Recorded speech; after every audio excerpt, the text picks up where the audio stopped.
back in. So the main difference when we're labeling master ESS, buyer ESS, and ESS is that Mm-hmm. if it's an ESS, it's because it's a refinance. That means we've already it's not going to be it's going to stay within the same name, the same borrowers. So that's the ESS when it's a refinance. When we add a master or a buyer, it's when it's a purchase property. So on I our see. Calix point, if you remember where, let me start sharing my screen again. Mm-hmm. If you remember on our Calix point on bar information, on our loan summary, it tells us what type of loan and then what type of property it is, right? So, as well as whether it's a purchase or a refinance. So, Yeah. this one that I'm working on is a purchase. So, any settlement statements that master or buyer settlement statements that we get for this property, we're always going to put buyer or master. Now, the difference between the master and a buyer settlement statement, let me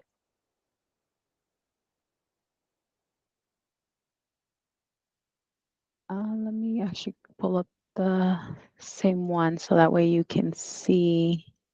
So whether it's primary, secondary, as long as it's purchase, Yeah, so um, if it's a purchase, we're going to put master or buyer. The difference, if you see here, the buyer is strictly only our buyer fees. Our master is going mhm. to have two sections, the seller fees and our buyer fees. So that's the difference between the master and buyer settlement statement. Now, the difference between having to put master buyers on the settlement statement, whether it would be a purchase, in this case for these, or a refinance. If it's a refinance, all we have to do is just put ESS, the address, Mhm. and then the date it was issued to us. Does that make Okay. sense? Yeah.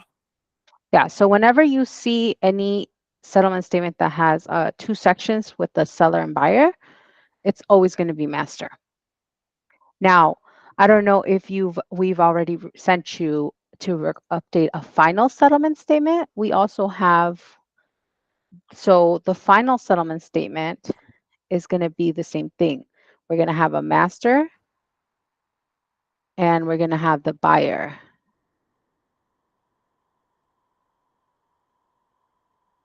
So it's the same thing. The only difference here on the title, it's going to have final versus the estimated is always going to have an estimated. So that's the difference when we do ESS or FSS. Mhm. Okay. Yeah. Any other questions? I guess none so far. No? Okay. Yeah. So it kind of works with what this week's training video is. That's why I had asked you yesterday what if you're having any difficulty still with renaming documents. Um, so I think what for the most part, um, the documents that I think you guys were struggling with were the bank statements and any asset documents. Mhm. So I kind of want to just Yeah. go ahead and show you different bank statement options, bank statements, because not all bank statements are the same, right? Mhm. So I just wanted to kind of go over different bank statement options, um, and a few other ones that I think you guys are kind of having a hard time. So our basic one is any main bank account from Chase, Bank of America, Wells Fargo. Those all pretty do look the same. You'll have the account number with dates usually at the top, and then we can always find a summary. Some accounts, if you've noticed, do have several accounts together. So anything Mhm. that has a bank name, if you see savings or checking or let me see, let's see, or any retirement, so any IRA. any of these, that you're always going to put bank statement, the bank name, account number, dates, borrower's name. Okay, so this is a Robinhood is like a stocks type of account. This one does have an account number here. Sometimes certain retirement ones don't have the bank account information. For example, the 401k, this one, but if you see 401k, it's going to be considered a bank statement, or anything that says an IRA, or Roth account. Those are going to be considered bank statements. This SoFi is a new bank account that's starting to come up a bit, but again, you see this one says savings here, right? So if you scroll through the account, it'll kind of give you a hint of what what the account is. The other one that I think you guys were looking at was the transaction histories. So, Mm-hmm. okay, this was not a good example.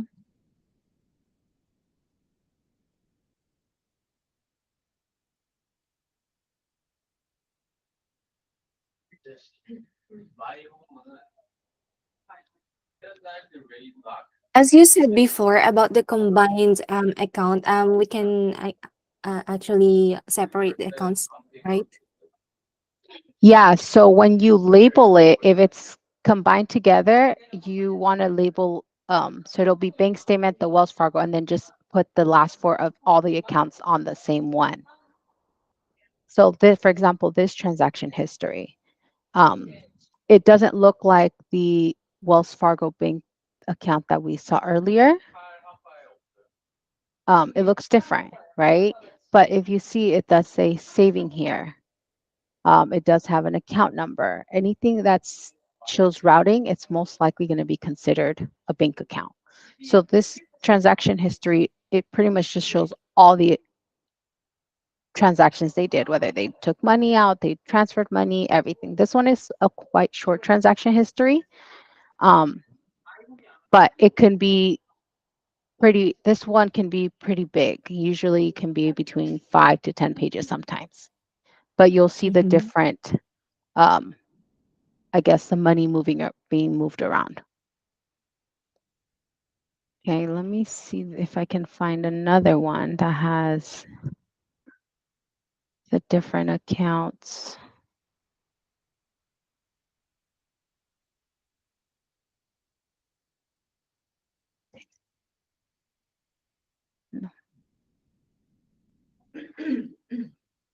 Oh, I know which one.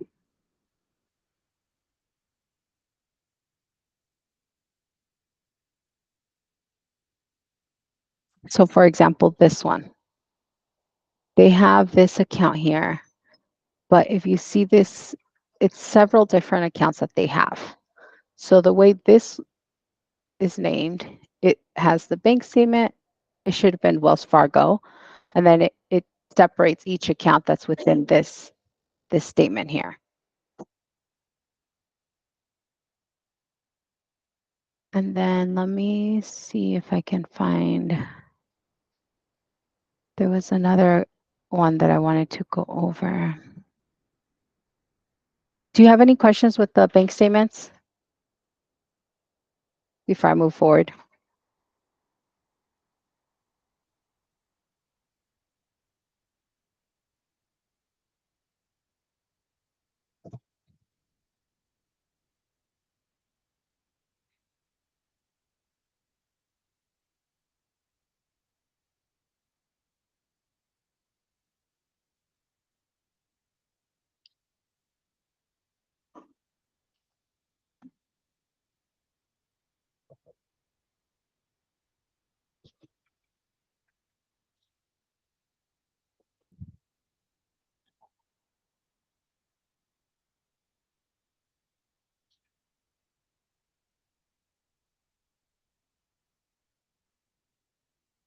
Hello, Hello.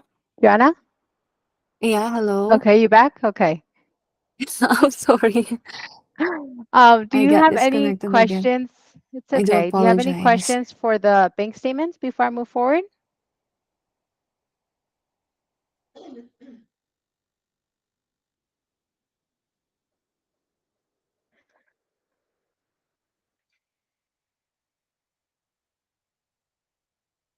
Okay, let's see.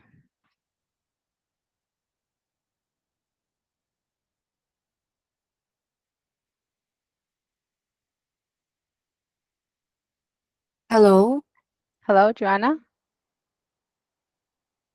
Okay, so I'm gonna go ahead and start going over these HOA docs. Mm-hmm.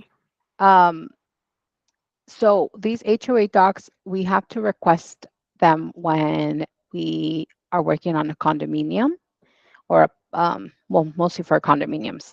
Um, so usually we will reach out to escrow and ask them if they have the HOA contact or if they can Mm-hmm. request these forms.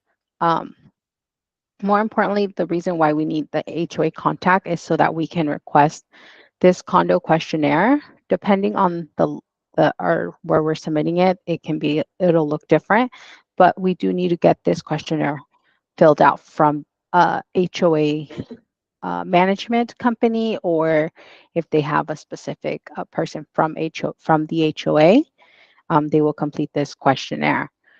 So escrow, if it on purchases, escrow is usually our point of contact at the beginning. They will let us know who we need to reach out to get the this filled out, or if it needs to be filled out through a third party. But they will also provide us with these documents. So we do have to go ahead and put the HOA, the type of document that it is, and usually the property address as well. So anything that has the association, um, numbers that are budgets or fees, it's going to be considered an HOA document. So it has again, we're going to put the name of the document that it is, and it has the association here. Any balance sheet here, as you can see, it's repetition. It has the HOA name, right? So Mm-hmm. these documents are not things that we get them often. Um, Usually, like I said, it's going to be for our purchases, and it's only going to be for condominiums. Um, within this HOA, we also have to request master insurance. Um, Sometimes escrow will provide it. Sometimes we have to get it from the HOA person. So Is it the master policy? yes, the master insurance policy. Yes. So it's, for example, this one has it here.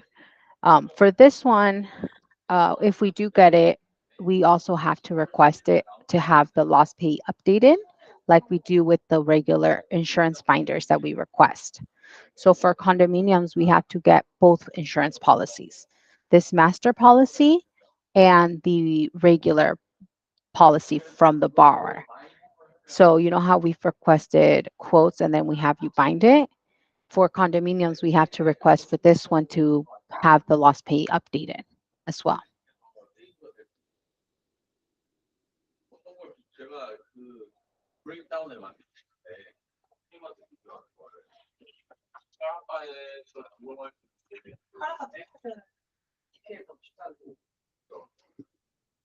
And then let me see.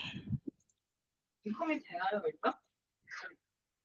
근데 일단은 그게 되는지 인컴 리밋이 있다.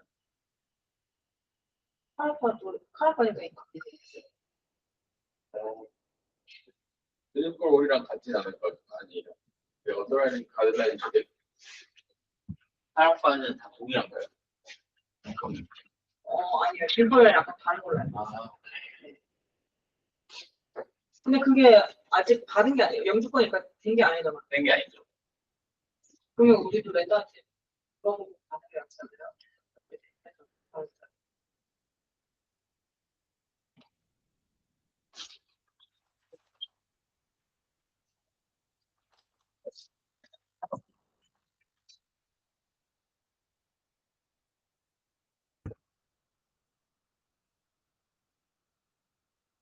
Hello?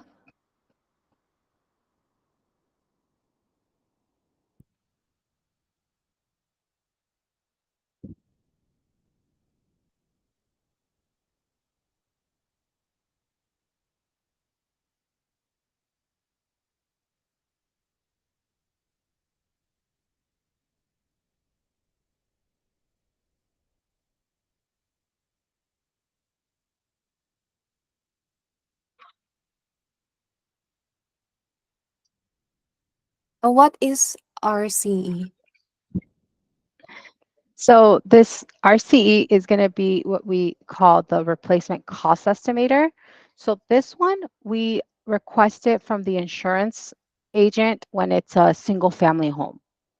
So when we request for you to bind the policy and it's for a single family home, um, we have to request this RCE as well as the invoice. So when it's a refinance, we'll request for the paid in full invoice or the zero balance invoice. So usually on a refinance, it's already been paid for the year. So um, so it'll be so we'll request this. So this one, they do tend to look a little different as well. But anytime you see replacement cost or reconstruction cost, it's going to be the RCE, and then we would just label it with the property address. Does that make sense? Thank you so much. Okay. I think that's about it for now. If you do come up with any other documents that you think that you're unfamiliar with, um, you can just send me an email or through the chat, and then I can help you with letting you know how to name the documents as much as possible. But Mm. if you don't have any other questions, I think we'll go ahead and talk next week. Yeah, sometimes I'm struggling with the dates. Just like for example, this document, there's no report date or statement date, I guess, and then the label requires date or the report date. So sometimes I'm struggling with it. So I don't know what. Okay. So when on the dates, we're going to put it on any asset documents, income documents, the settlement statements. For example, on the insurance, we're going to go ahead and put the expiration date. So our master, for example, let me see.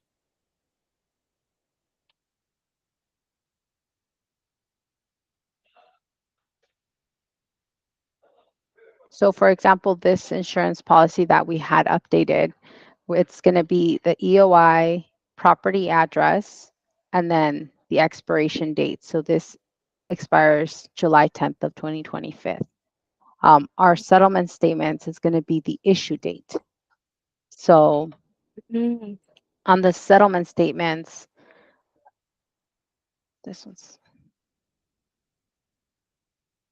we have several dates here, right? So the date that we want to see on the settlement statement is going to be the printed date or issue date.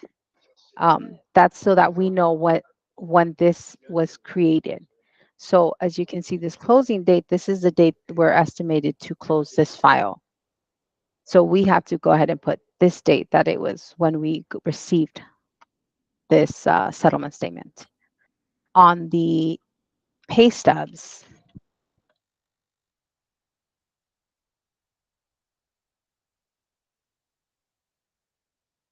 we're going to put the period ending date. So we want to know when it's the last day they received their pay, not the paid date when they actually receive, but the last day that they're getting paid for. Mhm. Okay. Yeah, On thank you. the bank statements, we're gonna put the date that the last date the statement is for. So for example, this one goes from January 1st to, I'm sorry, June 1st to June 30th. We're going to put June 30th because that's the last date this statement is for. Yeah.